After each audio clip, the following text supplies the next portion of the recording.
Goalkeeping at its best, foiled Sheffield Wednesday twice. Division 2, Sheffield United going flat out for promotion. Division 4, Doncaster, maximum points against the leaders, maximum celebrations. At Ellen Road, it was Mervyn Day's 600th league match, and he'll remember it. Commentator John Hell. It's top of the table against bottom in the second division, Leeds against Stoke City. And for Lee Chapman, a momentous day really, a home debut against the club with which he started his career. Last week's £400,000 move makes Leeds his 8th professional club. Biggins turns his man nicely, man being Batty, and he plays it across for Saunders. This time Mervyn Day favours the first time clearance for Chapman.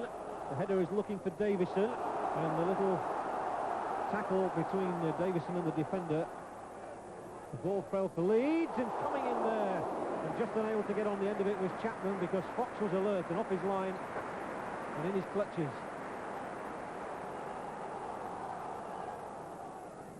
And again, Strachan the orchestrator, and this is a perfect cross. He gives himself room in which to deliver it, but Fox did well there.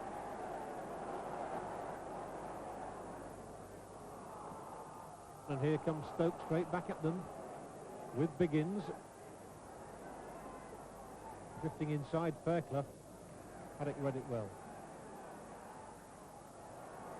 And he's onside, a real danger here for Leeds, and it should have been the first goal. Well, everything stood still there, and really Paul Ware should have done much better than that for Stoke. Now, was it offside or not? Well, he wasn't. Certainly, he danced into the gap. Mervyn Day had come out to narrow the angle, and although Ware beat him, he couldn't squeeze it through. What a good chance spurned. Just what the side at the bottom of the division could have done with as well, a goal.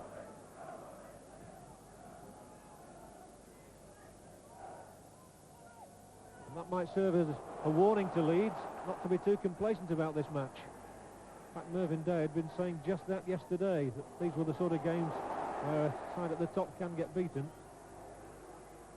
Just from thinking it's going to be easy. Here's Whitlow, right foot towards Chapman, towards Davison.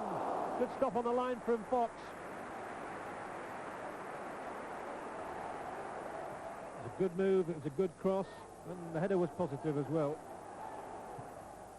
Whitlow, he just turned back inside nicely, and with his right foot, it was beyond Chapman, it wasn't beyond Davison, and Fox was in the way.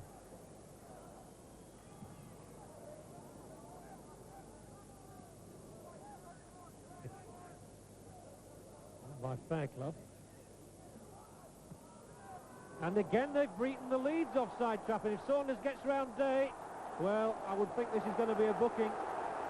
Leeds were in trouble again. That's the second time in a couple of minutes, and ruefully Carl Saunders picks himself up, and this will be a yellow card for Mervyn Day, although he protests his innocence and says, I think I never touched him, and a look of disbelief on the face of the goalkeeper.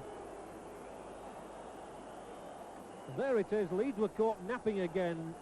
Saunders only had to get the ball round Day, and he'd got a vacant net ahead of him.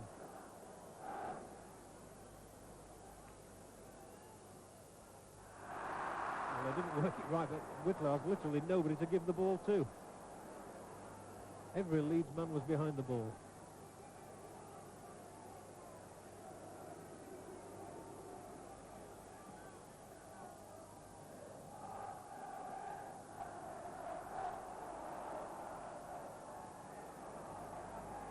Jones wins it.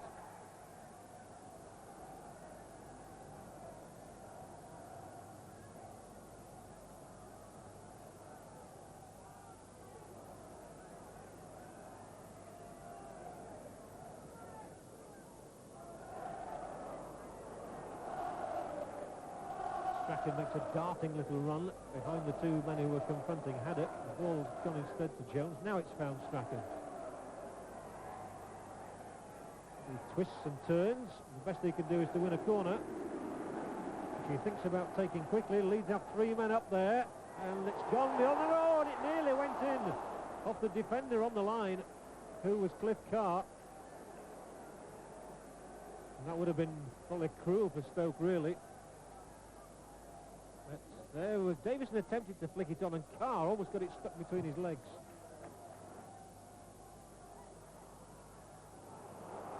Now he's struck in times this pass right, and he has done. It's a great chance for Leeds. It's 2 against 1.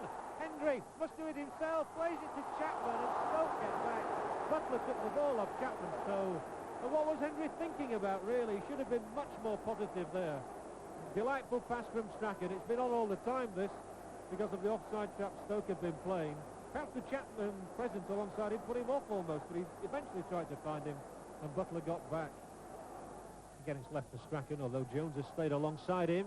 Batty sends it back for Jones. Here's the cross. The keeper came and tried to get the punch in under 3 Leeds players attacking him.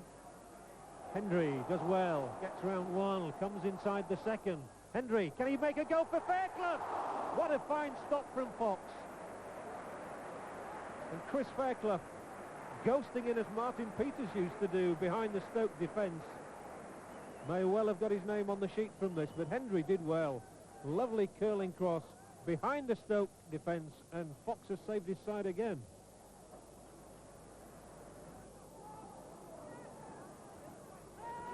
Ellis finds begins. He re-finds Ellis, and the referee awards the penalty against Batty. So, a real blow this for Leeds United. The bottom club, Stoke City, have a penalty here for Batty's challenge on Beeston inside the penalty area. The ball was rolled forward invitingly there by Biggins, and Batty nudging the back there of Beeston. And this could be a scoreline to reverberate around the country. Nobody would have predicted it, certainly, but if Biggins scores, this will be it. And Mervyn Day makes a splendid save. What an excellent stop. And Mervyn Day, who last week saw a penalty whiz over his crossbar at Blackburn, has to make the stop this time, but Biggins struck it well enough.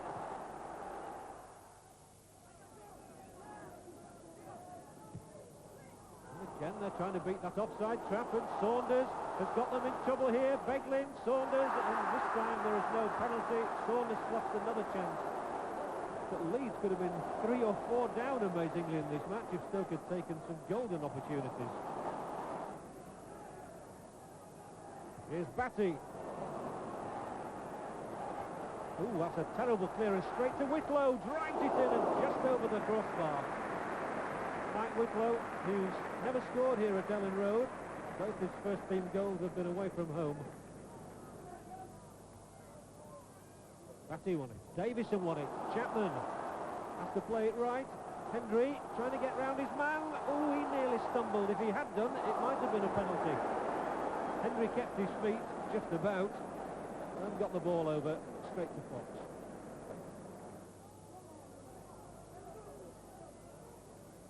Batty, that's a delightful pass, and again it's Hendry. And Chapman surely now for Leeds. We can't control it. And is he brought down? Peter Fox is adjudged to have brought down Lee Chapman there. And we're now left to question whether Gordon Strachan will be any more successful from the penalty spot. Good ball through from Batty. Hendry this time played the square ball for Chapman. And he didn't quite take control of it, and Fox is adjudged to have brought him down. So it's Strachan against Fox. Strachan wins. Leeds are in front, and you can sense the relief around the ground. It's taken 66 minutes in coming. Strachan certainly knows how to take a penalty, and although Fox guessed right, the dive wasn't sufficient to stop the little stop from registering. 1-0 Leeds.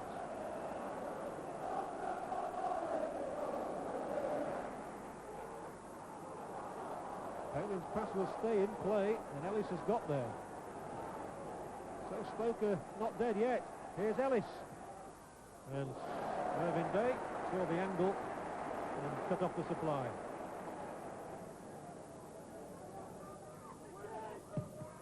Owen Whitlow, and that could fall fortuitously.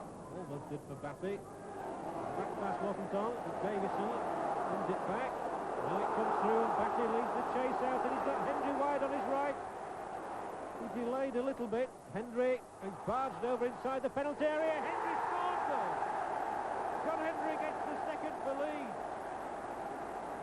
Persistence really paid off there. It's not been a great afternoon for Hendry, really. He had a marvellous chance in the first half. Then he could have won a penalty. He could have won one there as well, but instead he had the confidence to go on and beat Fox with an angled shot and lead a 2-up. And surely on their way to a win now, and he punches the air in glee, the former Bradford City man. His third goal for Leeds.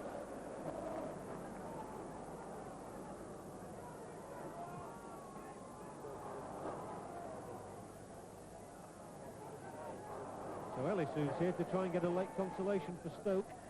There's the cross. Oh, it should have been a goal. Maybe there's the chance for Beeston. Hoofs it into the crowd. A very disappointing end indeed.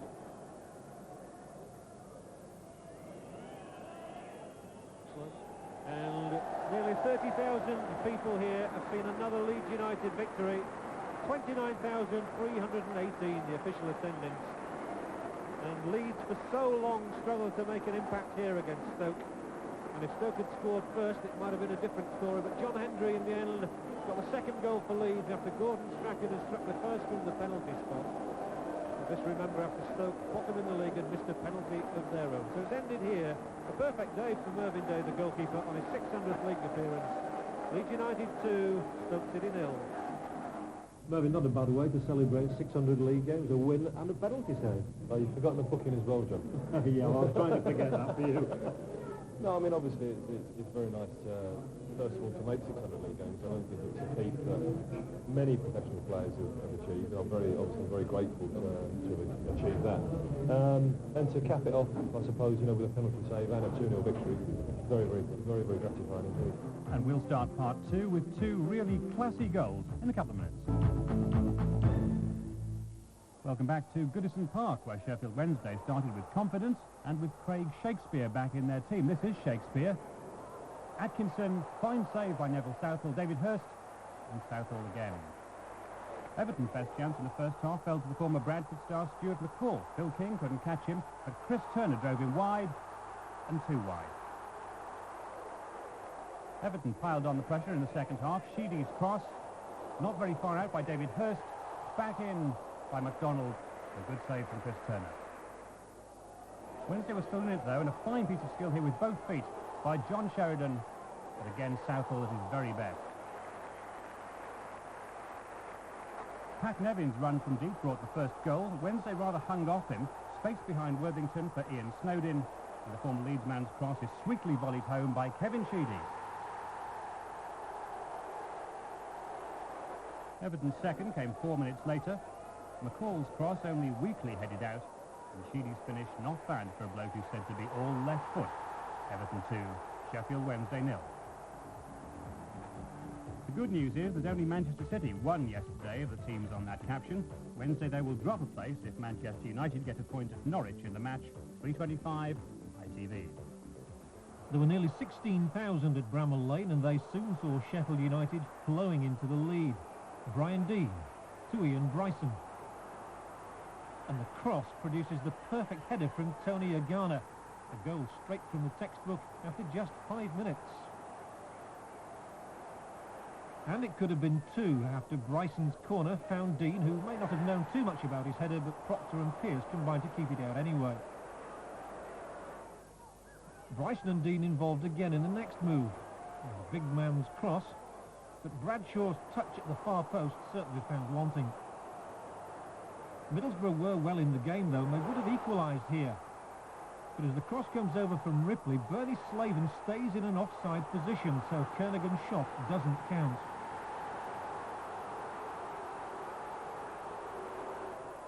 Chances again now, and Ripley, who'd been involved in that first move, seemed to get in the way of Slaven. The case of too many cooks.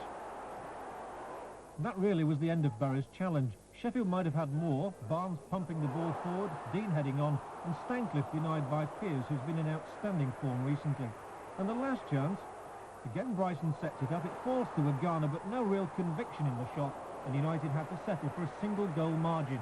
Sheffield United 1, Middlesbrough 0. At Oakwell, Lee Glover made his Barnsley debut on loan from Nottingham Forest, the club who bought David Curry from Barnsley in midweek. But his lack of first-team action perhaps cost him some vital sharpness here.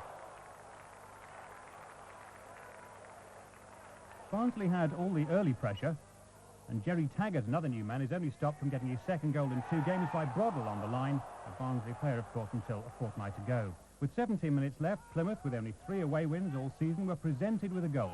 Butcher here hesitates, then gives it away to Andy Thomas, the former Bradford player.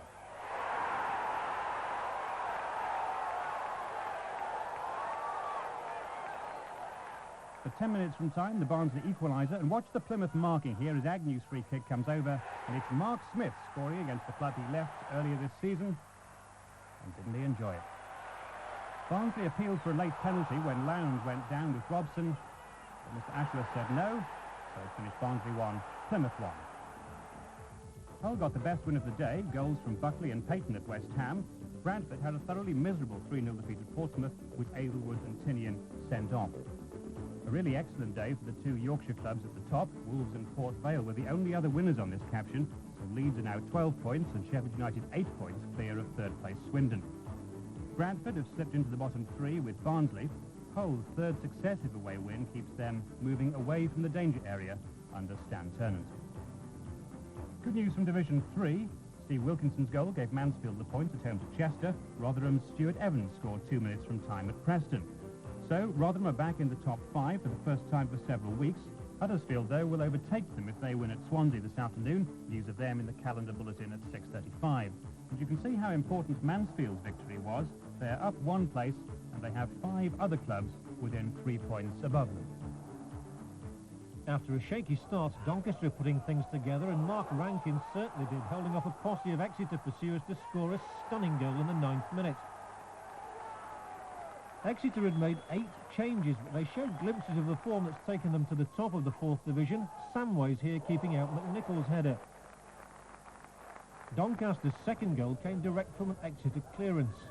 When the ball comes forward, Kevin Notman makes the break, and he wins the penalty as goalkeeper Miller takes the only action open to him.